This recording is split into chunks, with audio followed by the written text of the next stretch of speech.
Symphony and Stress by H.P. Lovecraft.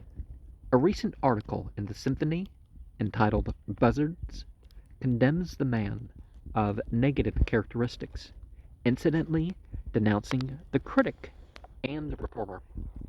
The psychological characteristics thus revealed in the anonymous author are of even greater interest than the unusual theories displayed.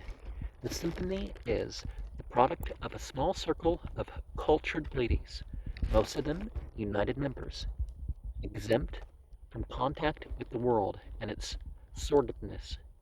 They agree with the utterance of the author that in promoting virtue, it is best for each person to make himself virtuous, letting his brothers, under the stimulus of mutual encouragement and inspiration, do likewise rather than to interfere with the habits of others from the outside. As they say, it is better to begin on the inside and work out.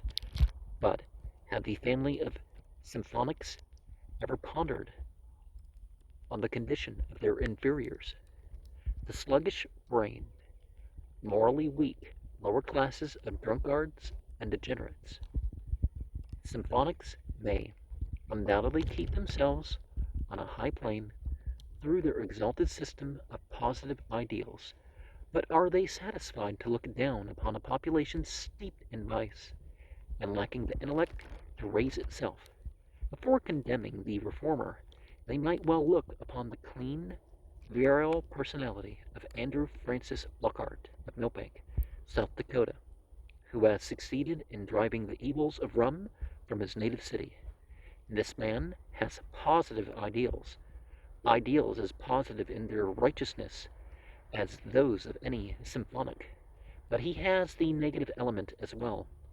He not only preaches and practices virtue, he is actively engaged in its extension through the destruction of vice.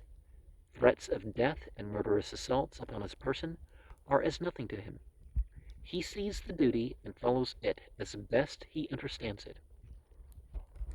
He has made South Dakota a better state wherein to live, indeed, where could pure-minded idealists live in security. Were there not a few vigorous, negative souls who dare to attack corruption and clear the way for decency? No, Andrew Francis Lockhart is a reformer, but he is not a buzzard. The Symphony is one of the most beautiful of all the semi-professional papers issued by United members. Each issue is perused with the keenest interest and delight by the conservative, who feels strongly in its uplifting influence and appreciates the uniformly delicate artistry of its tone. But the conservative also reads another semi-professional journal issued by a United member, Lockhart's Chain Lightning. Here all is different.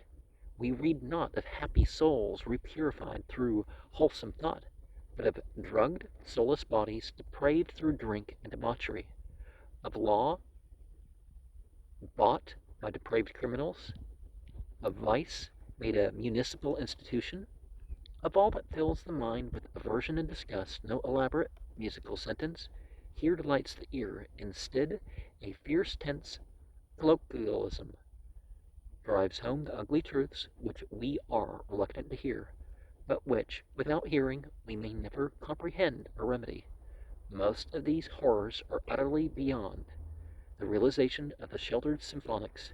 Many of them are beyond the realization of the selected conservative, but that they exist, the burning indignation and sincerity of Mr. Lockhart permits us to doubt. This is a world of wonderful good and unspeakable evil. Let the family of symphonics extend throughout the upper realm which gave it birth, but let it forbear too hastily to frown on those noble reforming souls who are willing to imperil their lives, sacrifice their illusions, abandon their happiness, and walk among the vicious and lowly, even as did one man 1900 years ago. And he's talking about Jesus, right? Or let us remember that it's not what class people are in society It's what class people are in your choice of character. They find nowadays, it seems that there's actually a higher amount of drunkards and lazy people among the rich. That's not always the case, but it does seem to be that way from what they present. So, let's be careful not to judge one way or the other. It's like, oh, these people are better and behaved or anything else, because it doesn't work that way.